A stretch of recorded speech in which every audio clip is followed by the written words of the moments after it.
দর্শক, সরাসরি যুক্ত হয়েছি জাকসু নির্বাচন কমিশনের কার্যালয় থেকে। আপনারা দেখছেন যে এখনও ভোট গণনা কার্যক্রম চলছে। আজকে তৃতীয় দিনে গড়িয়েছে, কিন্তু এখনও পূর্ণাঙ্গ ফলাফল দিতে পারেনি জাকসু নির্বাচন কমিশন। তবে আমরা যেটি জানতে পেরেছি, আজ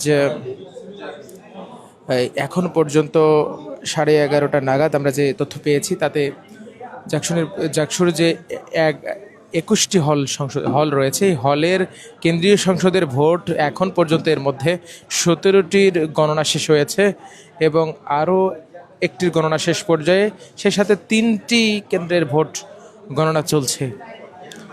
নির্বাচন কমিশনার লুৎফুল ইলাহি যেটি জানিয়েছেন যে আজ দুপুর 2টা নাগাদ গণনা পুরোপুরিভাবে শেষ হবে এবং এরপরেই ফলাফল ঘোষণা করা হবে। আপনাদের যদি জানাই যে গত 11 সেপ্টেম্বর শুরু হওয়া জাকসু নির্বাচন, সেই নির্বাচনে আমরা দেখেছি যে সেদিন সকাল 9টা থেকে ভোট গ্রহণ শুরু হয়। এরপর নানা নাটকীয়তার পর ফলাফল নিয়ে নানা নাটকীয়তা আমরা লক্ষ্য করেছি, দেখেছি যে জাকসু নির্বাচন নিয়ে ভোটার এবং প্রার্থীদের যেমন উচ্ছ্বাস ছিল ফলাফল নিয়ে, কিন্তু সেই ভোট গণনায় এসে সেই গতিটি অনেক ধীর গতিতে রূপান্তরিত হয়। অর্থাৎ এই নির্বাচনের ফলাফল যে হওয়ার প্রত্যাশা ছিল ভোটের দিন অথবা তা সেদিন সকালের মধ্যেই ফলাফল পাওয়ার প্রত্যাশা ছিল, কিন্তু সেটিকে একরকম অবাক করে দিয়ে আজকে তৃতীয় দিনেও এখন পর্যন্ত ফলাফল দিতে পারেনি নির্বাচন কমিশন। তবে এর পেছনে যে সমস্যাগুলোই রয়েছে সেগুলো সম্পর্কে আমরা শিক্ষার্থীদের সঙ্গে কথা বলে চেষ্টা করেছি।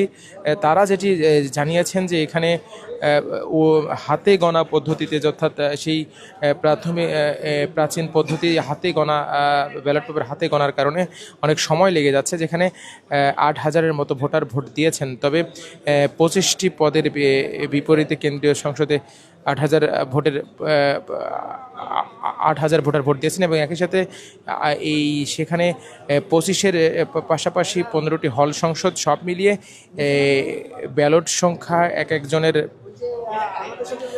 ক্ষেত্রে 4টি ব্যালট হয়ে যাওয়ায় এই ভোটের ব্যালট গণনা করতে অনেক সময় লেগে যাচ্ছে।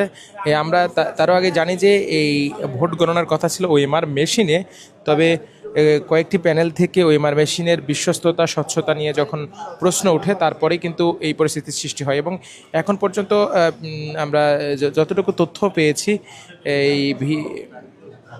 এই নির্বাচন কমিশনে যেখানে ভোট গণনা চলছে সেখানের আমাদের প্রতিনিধি মারফত কিছু তথ্য পেয়েছি। আপনারা অবশ্যই জানেন ফলাফল নিয়ে এখনও নিশ্চিতভাবে কিছু বলা যাচ্ছে না, তবে আমাদের যে প্রতিনিধি রয়েছে তিনি আমাদের যেটি জানিয়েছেন যে ভিপি পদে দুজন প্রার্থীর মধ্যে হাড্ডাহাড্ডি লড়াই উনি আভাস পেয়েছেন।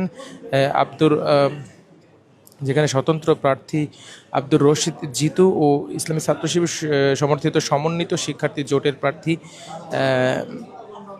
আরিফুল্লাহর মাঝে হাড্ডাহাড্ডি লড়াই চলছে এবং অন্য পদগুলোতেও মধ্যে জিএস পদে ছাত্র শিবিরের প্রার্থী কিছুটা এগিয়ে রয়েছেন বলে আমরা তথ্য পেয়েছি, তবে এটি পুরোপুরি নিশ্চিত নয়। এই যখন পরিস্থিতি, সরাসরি যুক্ত হয়েছে জাকসু নির্বাচন কমিশন কার্যালয় থেকে। আপনাদেরকে যদি জানাই যে এই নির্বাচন নিয়ে নানা নাটকীয়তার লক্ষ্য করা গেছে। আমরা দেখেছি যে ফলাফল ভোট গণনা ও ফলাফলের দীর্ঘসূত্রিতার কারণে অনেকে অসুস্থ হতে দেখেছি এবং গতকাল চারুকলা বিভাগের শিক্ষিকা জান্নাতুল ফেরদৌস, তিনি এখানে ভোট গণনা করতে এসে হঠাৎই জ্ঞান হারিয়ে পড়েন এবং তাকে নিকটস্থ এনাম মেডিকেল কলেজ হাসপাতালে নেওয়া হলে তিনি সেখানে মৃত্যুর কোলে ঢলে পড়েন এবং এরপরেই আমরা দেখেছি যে তার মৃত্যুর পর এখানে শিক্ষকদের মধ্যে অনেকে ভোট গণনাকে স্থগিত রাখার দাবি তোলেন এবং এক পর্যায়ে কিন্তু গতকাল বিকেলে একটি গুঞ্জন ওঠে যে নির্বাচন স্থগিত করা হতে পারে এবং এই গুঞ্জন ওঠার পরেই আমরা দেখেছি স্বতন্ত্র প্যানেল আব্দুর রশিদ জিতু যে প্যানেলের প্রার্থী, সেই প্যানেলের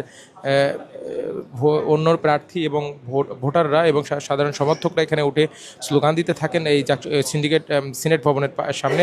এবং একই সাথে আমরা দেখেছি যে ইসলামী ছাত্র শিবির সমর্থিত যে সমন্বিত শিক্ষার্থী জোট রয়েছে, তাদেরও জিএস প্রার্থী মাজহারুল ইসলাম সহ অন্যান্য প্রার্থীরা এখানে স্লোগানে মুখরিত করে রাখেন এবং তারা যৌথভাবে দাবি তোলেন যে দ্রুত ফল ঘোষণা করতে হবে, না হলে তারা কঠোর অবস্থান নেবেন।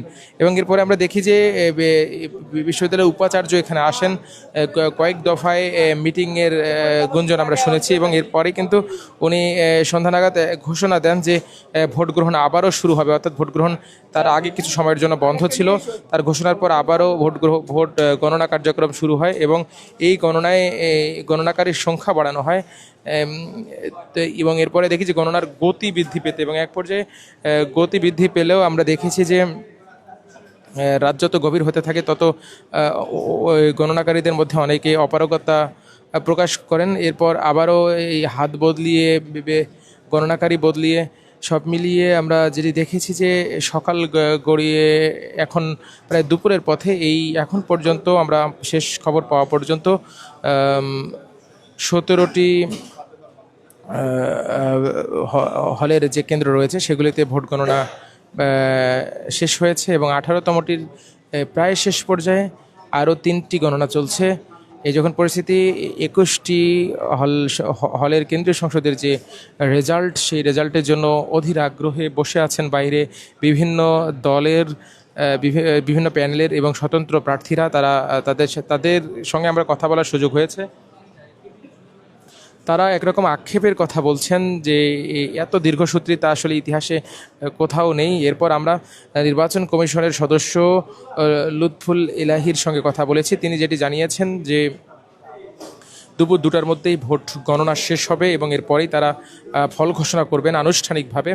এবং আপনাদের যদি জানাই, গতকালের যে নাটকীয় পরিস্থিতি একদিকে মোড় নেয়, তার আগে আমরা দেখেছি যে 11 তারিখ ভোট গ্রহণের একবারই শেষ পর্যায়ে এসে প্রায় 4টা নাগাদ ছাত্র দলের সমর্থিত যে প্যানেল তারা নির্বাচন বর্জনের ঘোষণা দেয় এবং এরপরে আরও 4টি বামপন্থী প্যানেল তারাও নির্বাচন বর্জনের ঘোষণা দেয়। আর এদিকে সেদিনই 3জন বিএনপিপন্থী শিক্ষক যারা নির্বাচন নিজেরা বর্জনের ঘোষণা দেয়। এবং এরপরে আমরা দেখেছি গতকাল যেটি ঘটেছে, নির্বাচন কমিশনের একজন সদস্য মাফরুহি সাত্তার, যিনি জাতীয়তাবাদী শিক্ষক ফোরামের সভাপতিও, তিনি নানা অভিযোগ এনে এবং নিজের নির্বাচন নিয়ে চাপ সামলাতে না পেরে তিনি যেটি বলছিলেন যে তিনি পদত্যাগের ঘোষণা দেন। এবং এরপর আমরা দেখেছি যে তার সেই পদত্যাগের ঘোষণার পরেই স্বতন্ত্র প্রার্থীদের যে প্রার্থীরা যারা রয়েছেন এবং সাধারণ শিক্ষার্থীরা তারা এখানে জরুরি প্রেস ব্রিফিং করে প্রতিক্রিয়া জানান। তারা জানান যে নির্বাচন নিয়ে টালবাহানা চলছে, এরই অংশ হিসেবে নির্বাচন কমিশনের সদস্য পদ থেকে পদত্যাগ করেছেন মাফরুহি ছাত্তার। এবং একই সাথে শিবিরের প্যানেলের পক্ষ থেকে বলা হয় যে ওই নির্বাচন কমিশনার যিনি জাতীয়তাবাদী শিক্ষক ফোরামের, অর্থাৎ তিনি বিএনপিপন্থী শিক্ষক হওয়ায় তিনি এই নির্বাচন নিয়ে পায়তারা করছেন এমন অভিযোগও তারা করেছেন।